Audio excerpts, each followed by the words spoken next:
আসসালামু আলাইকুম।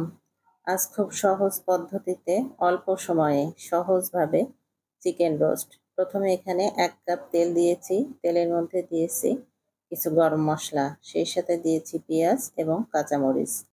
এখানে পেঁয়াজটা খুব বেশি লাল, লাল করা যাবে না। আমি হালকা যখন সফট হয়ে এসেছে সেই পর্যায়ে এখানে দিয়েছি পেঁয়াজ বাটা এবং আদা রসুন বাটা।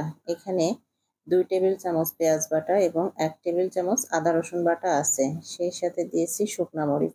আজ আমি তৈরি করব ঝাল রোস্ট। এখানে দিয়েছি শুকনা মরিচের গুঁড়া এবং খুবই সামান্য পরিমাণ মশলাগুলি আমি সামান্য পরিমাণ পানি দিয়ে তেল উঠে আসা পর্যন্ত খুব ভালোভাবে কষিয়ে নিয়েছি। ঠিক সেই পর্যায়ে যখন তেল উঠে এসেছে সেই পর্যায়ে এখানে দিয়েছি চিকেন। প্রত্যেকটা চিকেনের পিস আমি এখানে আগে থেকে টক দই এবং লবণ দিয়ে ম্যারিনেট করে রেখে দিয়েছিলাম।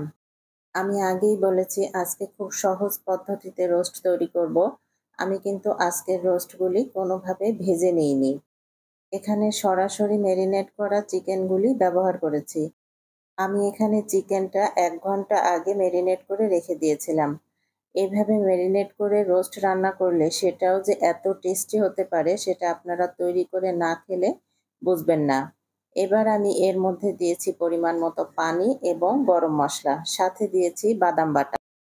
বাদাম বাটা এখানে ২ টেবিল চামচ আমি ব্যবহার করেছি। যেহেতু আমার এখানে প্রায় ২০ টা মতো লেগ পিস আছে, এই কারণে ২ টেবিল চামচ বাদাম বাটা দিলে পরিমাণটা সমান আসে এবং এর স্বাদটাও খুব ভালো আসে।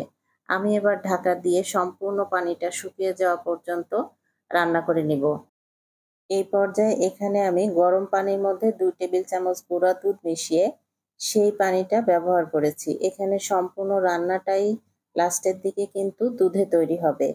সম্পূর্ণ রোস্টটা তৈরি হতে এখানে প্রায় ২ কাপ দুধ ব্যবহার করা হয়েছে।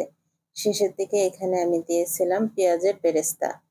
পেঁয়াজ বেরেস্তাটা দেওয়ার পরে এটা আরও ঢাকা দিয়ে কিছুক্ষণ শেষে অবশ্যই এখানে কিছুটা ঘি ব্যবহার করেছি।